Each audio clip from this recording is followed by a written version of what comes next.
El presidente turco Recep Tayyip Erdoğan dijo este jueves que discutió posibles formas de poner fin a la guerra entre Ucrania y Rusia en una reunión trilateral con su homólogo ucraniano Volodymyr Zelensky y con el jefe de la ONU, Antonio Guterres. Con esto comenzamos nuestro informativo. Lo saluda Silvia Cabrera desde Berlín. Titulares. Durante su reunión en Leópolis, Volodymyr Zelensky, Antonio Guterres y Recep Tayyip Erdoğan discutieron posibles maneras de poner fin a la guerra entre Rusia y Ucrania. Zelensky dijo que no es realista plantearse negociación de paz alguna con Rusia. Más de una veintena de personas murieron y varias resultaron heridas en un atentado con explosivos en una mezquita repleta de fieles en la capital de Afganistán, Kabul. Ningún grupo se atribuye por ahora la autoría del ataque. Y en el campo argentino ya se acumulan millones de toneladas de grano en silobolsas, gigantes depósitos de plástico. Algo insólito teniendo en cuenta la falta de cereal que se vive actualmente en muchos lugares del planeta.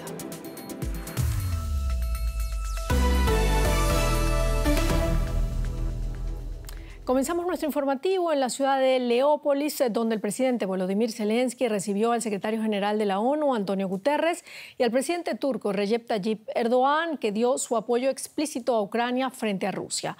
Guterres pidió la desmilitarización de la central nuclear ucraniana de Zaporilla y un acuerdo entre ambas partes para que sea utilizada como infraestructura civil y se garantice su seguridad bajo supervisión del Organismo Internacional de la Energía Atómica.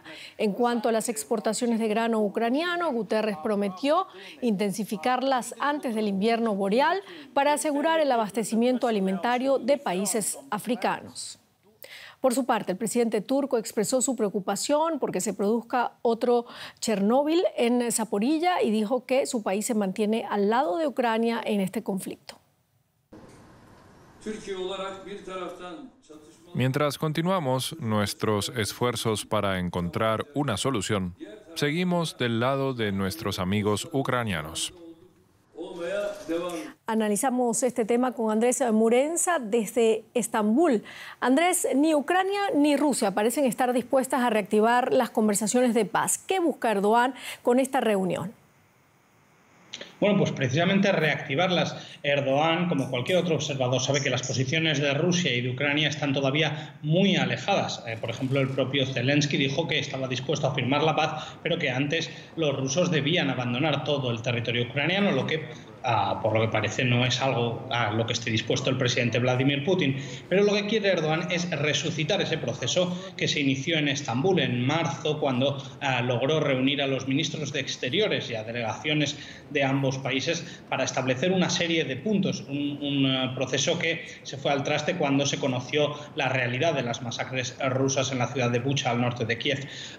Lo que se pretende, o lo que pretenden los diplomáticos turcos ahora, es resucitar este proceso y enfocarlo de momento en cuestiones más pequeñas, como poner un cierto o lograr un alto el fuego regional en torno a la central nuclear de Zaporilla que mencionabas, o hablar del intercambio de prisioneros. Estos pequeños pasos, muestras de confianza por parte de las dos partes, podrían servir para crear cierta confianza y afianzar este proceso que más adelante podría dar lugar a una paz más duradera o a un alto el fuego temporal como mínimo. Eso es lo que pretende Erdoğan. Ya lo ha dicho, que la guerra no terminará en el campo de batalla, sino en la mesa de negociaciones. Bueno, el presidente turco es además uno de los pocos líderes mundiales que sigue hablando tanto con los rusos como con los ucranianos. ¿Qué importancia tiene, Andrés, Turquía como mediador en esta guerra?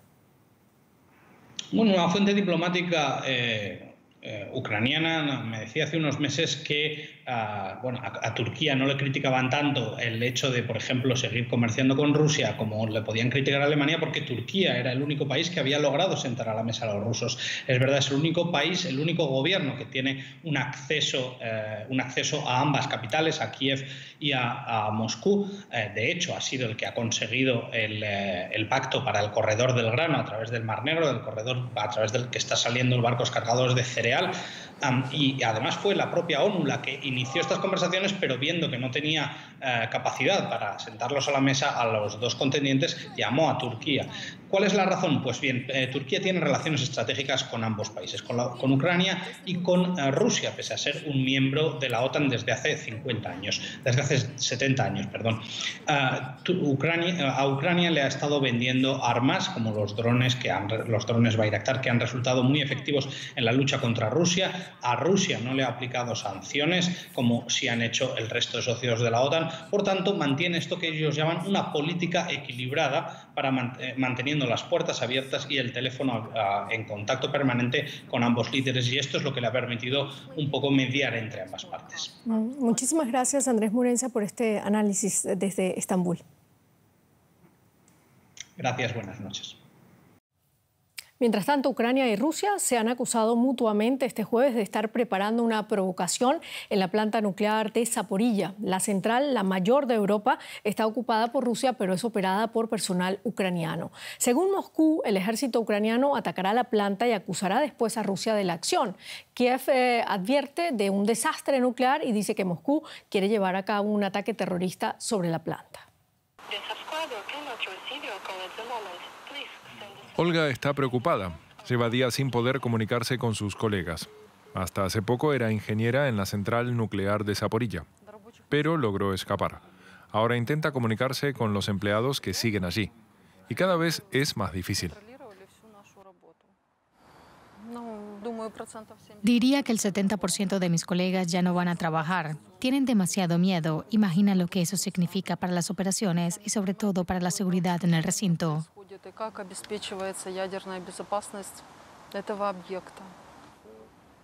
No quiere revelar su identidad por miedo a represalias.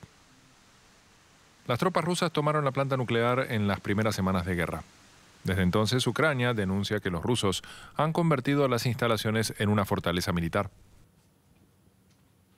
Además, se han producido varios accidentes y bombardeos en la planta. En una ocasión fue necesario activar el sistema de emergencia. Utilizan el lugar para presionar al gobierno ucraniano, para chantajearlo. La central eléctrica es una gran baza en la guerra. Para el alcalde de la ciudad solo hay una solución posible: la retirada total de los rusos de la central. Nos comunicamos con él por teléfono en su oficina improvisada en un pueblo vecino. Los ocupantes están infringiendo todas las normas establecidas para la seguridad nuclear. Incluso han disparado lanzacohetes desde los terrenos de la planta. Espero que se encuentre una solución a nivel internacional para desmilitarizar todo el recinto. A veces Olga recibe videos de sus colegas que muestran la peligrosa situación en la central. Aquí, un centro recreativo es bombardeado cerca de las instalaciones. Le vienen a la mente los recuerdos de la catástrofe de Chernóbil. Temo que esto pueda acabar siendo 10 veces peor. En Zaporilla hay 6 reactores y un almacén de combustible nuclear. Comparado con eso, Chernóbil era una versión en miniatura.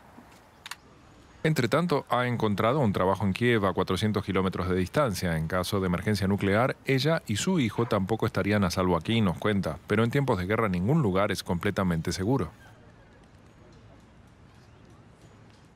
Y en su mensaje diario, Volodymyr Zelensky ha exigido de nuevo que Putin retire a sus soldados de la central nuclear sin condiciones y lo antes posible. Dijo además que no es realista plantearse negociación de paz alguna con Rusia mientras la invasión continúe y las tropas invasoras sigan matando ucranianos. En el frente de guerra, Kharkov ha sido objetivo de los peores ataques en las últimas horas. Este jueves, otros 2 bombardeos a viviendas causaron al menos 17 personas muertas y otras 35 heridas en diferentes zonas residenciales de la región de Kharkov, una ciudad sometida a ataques rusos desde el comienzo de la guerra. Un edificio de apartamentos fue alcanzado por los obuses. Rusia reconoció el ataque, pero esgrimió que el objetivo del mismo era un punto de concentración de mercenarios extranjeros. Un atentado con bomba en una mezquita de la capital afgana, Kabul, ha causado la muerte de al menos 21 personas, entre ellas un destacado clérigo. Decenas de personas resultaron heridas. Aún no se ha reivindicado la autoría del atentado, pero el llamado Estado Islámico ha perpetrado una serie de atentados en Afganistán desde que los talibanes volvieron al poder hace un año. La mezquita estaba repleta cuando la bomba estalló. Decenas de personas murieron y se cree que hay varios niños entre los heridos. Se espera que aumente el número de víctimas. Las fuerzas de seguridad han cercado el lugar del ataque, pero los residentes siguen conmocionados.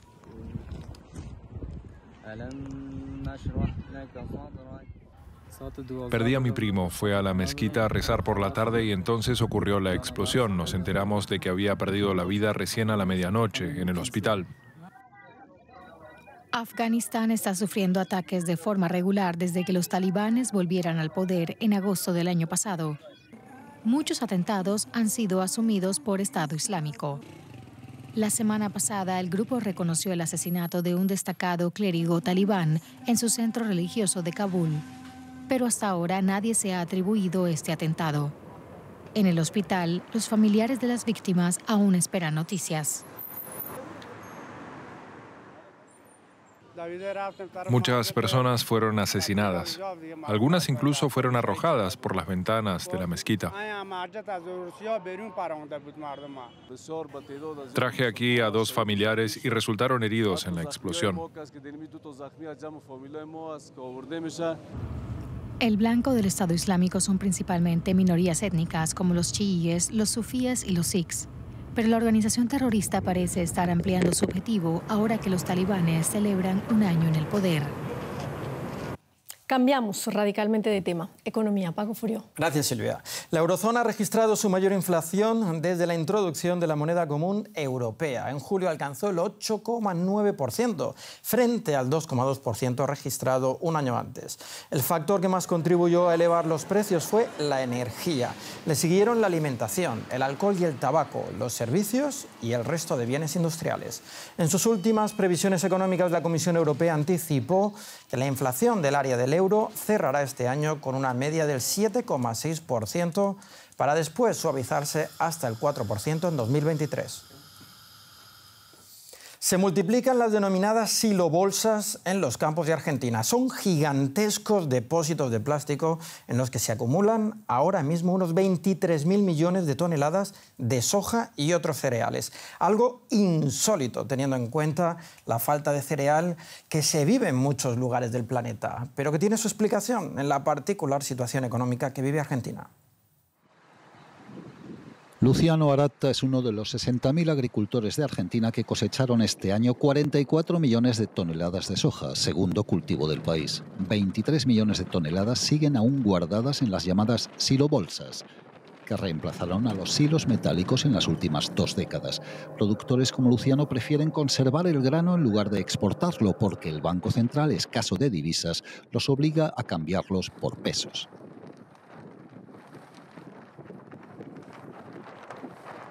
Vivimos en un país con el 100% de inflación, nuestro peso vale cada día menos y el productor agropecuario está tranquilo teniendo los granos en su poder para afrontar vencimientos, pagos, para comprar maquinaria, para afrontar los nuevos gastos.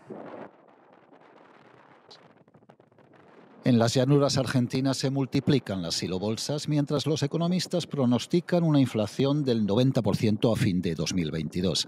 Ante el encarecimiento de las importaciones energéticas por la guerra de Ucrania, el gobierno del peronista Alberto Fernández se desespera por elevar las exportaciones y recuperar las alicaídas reservas del Banco Central. Hace 3 semanas creó un tipo de cambio especial para los sojeros, pero resultó poco atractivo y ahora negocia mejorarlo. Pero no todos los peronistas están de acuerdo con que su gobierno ceda ante el campo. Ezequiel Guazora es un militante y periodista que hace 2 años fue denunciado ante la justicia por decir que deseaba que alguien cortara con una navaja las silobolsas para que los agricultores dejaran de especular. Son especuladores, son cero solidarios, no les importa que haya un gobierno con dificultades, que no le encuentre la mano a esto y ellos podrían aportar desde su lugar. Ellos no quieren ganar menos, o sea, ganan un montón, pero quieren ganar mucho más. Matías Lestani fue secretario de Agricultura del gobierno de Fernández hasta hace 3 semanas, pero antes había sido asesor de la mayor patronal rural. En su opinión, es difícil incentivar que el campo liquide más granos y no los retenga, como lo hace en forma habitual. Podés mejorar el tipo de cambio diferencial que hoy tenés, sí, para que liquiden. Eso puede incentivar un poco, pero vas a lograr unos 3 o 4 mil millones de dólares más. No más de eso, porque el resto es el índice de retención normal que tiene el sistema. Muy difícil que vayan contra ese índice de retención normal. Lestani recuerda que los tipos de cambio múltiples y los impuestos a la exportación de Argentina reducen los ingresos de los sojeros argentinos a solo 1/3 de lo que se gana en Brasil, Bolivia, Paraguay o Uruguay. Vientos de cambio en Cuba. Por primera vez en 60 años el gobierno autorizará la inversión extranjera en comercios tanto mayoristas como minoristas a fin de disminuir el fuerte desabastecimiento en la isla. Pero eso sí, mantendrá el monopolio estatal sobre el comercio exterior. Hasta ahora la inversión extranjera en Cuba solo estaba permitida para la producción de bienes y servicios o rubros de actividad como la hostelera. La viceministra primera del Comercio Exterior y la Inversión Extranjera de Cuba, Ana Teresita González Fraga, con un anuncio semejante a un movimiento tectónico para el futuro económico de la isla. Se ha decidido promover el desarrollo en todo el país de negocios para impulsar el comercio mayorista a través de la inversión extranjera. Aquí se van a dar detalles también de los modelos de negocio a utilizar. Pero yo creo que es importante que se conozca que la inversión extranjera hasta hoy la hemos dedicado básicamente para producir bienes y servicios. Y hoy realmente nos estamos proponiendo que se creen entidades de inversión extranjera para comercializar en el mercado mayorista. Una reforma que permitirá la participación de inversionistas extranjeros en el comercio de la isla. Es la primera vez que esto ocurre en 60 años. Los inversionistas extranjeros podrán crear entidades para comerciar en el mercado mayorista y conformar empresas mixtas de manera selectiva para realizar actividades de comercio minorista.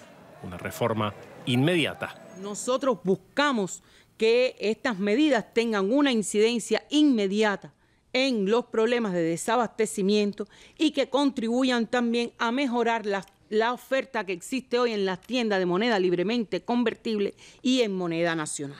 Un cambio de rumbo muy esperado. El país se enfrenta actualmente a una crisis económica severa, la peor en décadas, y esta política tiene como objetivo precisamente abordar los problemas más agudos, por ejemplo, la escasez de bienes básicos como alimentos y medicinas. Y hablamos de estas reformas con el economista cubano Pavel Vidal, profesor de la Universidad Javeriana de Cali, en Colombia. Señor Vidal, muchas gracias por conectar con nosotros. La decisión de impulsar la inversión extranjera tanto en el comercio minorista como mayorista, un sector hasta ahora controlado por el Estado, obedece a la dificultad de los negocios estatales para captar dólares y abastecerse. ¿Qué impacto cree que puede tener esta medida? Sí, efectivamente, ¿no? El desabastecimiento de los mercados en Cuba ha sido algo estructural, ¿no? Ha estado ahí presente por décadas, empeoró desde el año 2018, 2019 con las medidas de la administración Trump, empeoró en medio de los efectos económicos de la pandemia, una economía sin turismo. Y bueno, una de las opciones que toma el gobierno cubano es abrir estos mercados minoristas, mayoristas, también el comercio exterior, a la participación de la inversión extranjera. Entonces, esto sí puede tener un alivio, un efecto en la economía cubana. Hay que ver efectivamente cuántos inversionistas se animan, ¿no? Tienen que pasar por diferentes obstáculos, burocracia, tienen que tener alianzas con el Estado, ¿no? Porque es a través de empresas mixtas, principalmente el tipo de participación que pueden tener en estos mercados, es haciendo alianzas con el Estado, y el Estado tiene problemas de impagos. Pues sí, hay que ver esto efectivamente cómo se manifiesta, pero creo que en cualquier caso significaría pues mayor disponibilidad de insumos para los productores en los mercados mayoristas y mayor disponibilidad de bienes de consumo para las familias.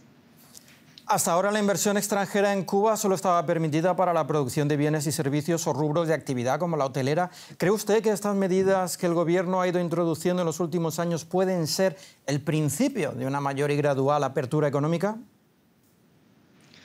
Pues bueno, es la trayectoria que vemos, ¿no? Sí hay un proceso nuevo de reformas económicas bajo esta presidencia de Díaz-Canel. Comenzó, por ejemplo, con la agricultura, mayor acceso directo de los campesinos a los mercados. También se creó un marco regulatorio que es mucho más amigable con la empresa privada, se permite la pequeña y mediana empresa privada, y ahora tenemos nuevamente un nuevo paso, ¿no? Es todo muy gradual. También todo esto va acompañado con una retórica política, ¿no? Donde se insiste en este monopolio del Estado sobre los mercados, en esta participación monopólica de la empresa estatal. Entonces, hay un proceso de reformas, pero no sabemos exactamente hacia dónde va y cuál es su profundidad. Pavel Vidal, gracias por este análisis. En un contexto de crecientes tensiones con China, Estados Unidos y Taiwán iniciarán próximamente negociaciones comerciales. Taipei quiere atraer más inversiones estadounidenses y unirse a bloques comerciales internacionales, incluyendo el Acuerdo Transpacífico para la Cooperación Económica. El acuerdo para empezar las conversaciones llega en un momento de alta tensión con Pekín tras la visita a la isla de la presidenta de la Cámara de Representantes estadounidense, Nancy Pelosi. Taiwán es el octavo socio comercial de Estados Unidos que importa de la isla semiconductores y otros productos de alta tecnología. Ana Nieto, en Nueva York, ¿cuáles son los detalles de estas futuras conversaciones?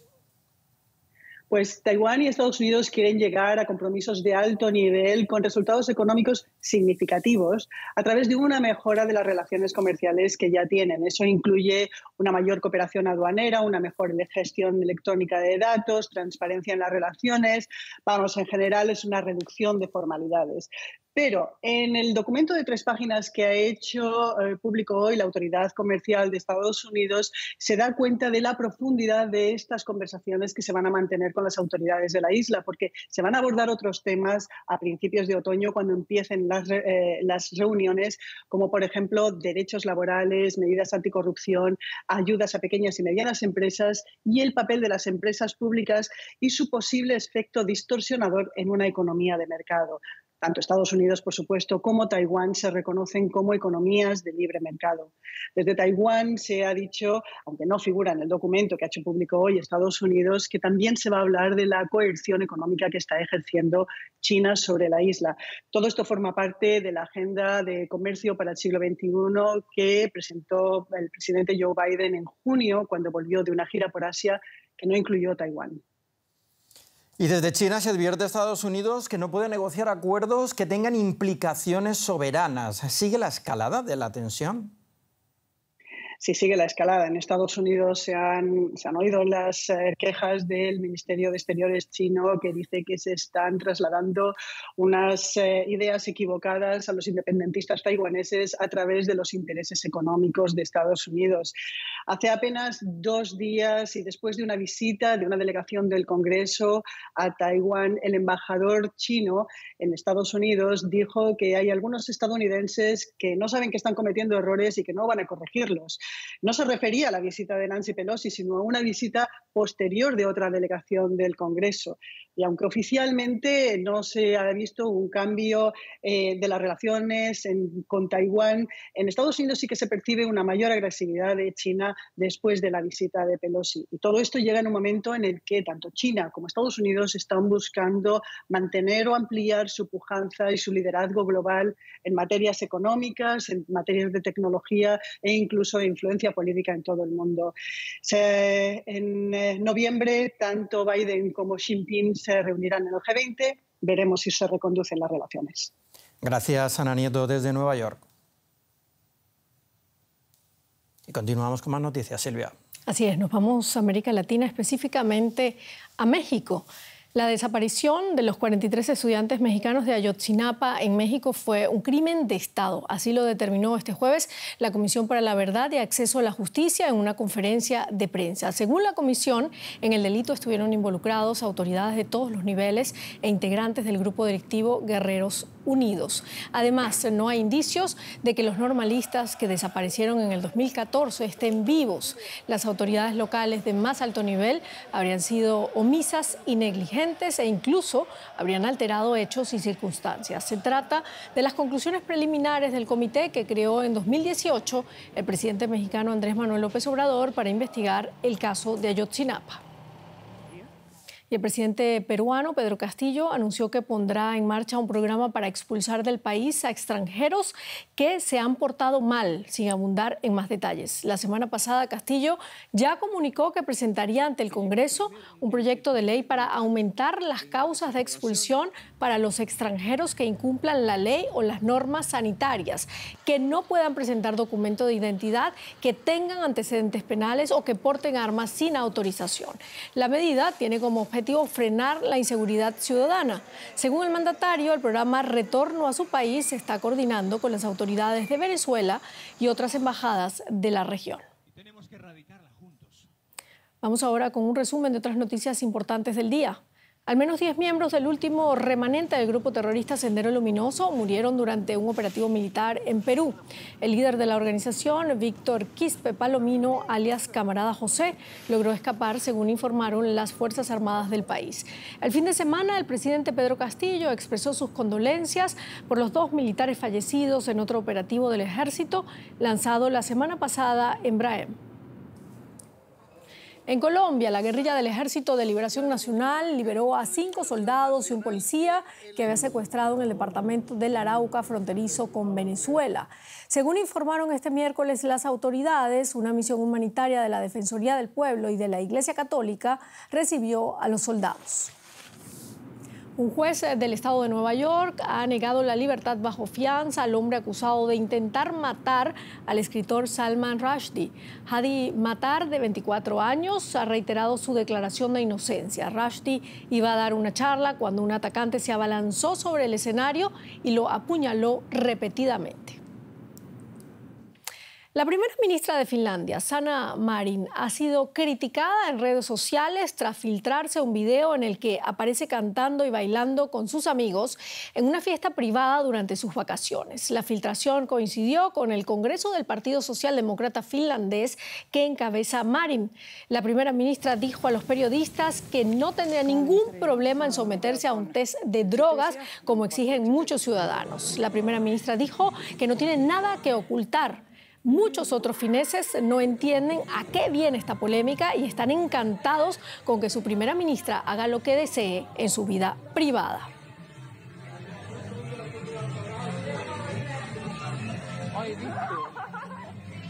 Bueno, y nos preguntamos qué pasaría si fuera un hombre el primer ministro y no una mujer.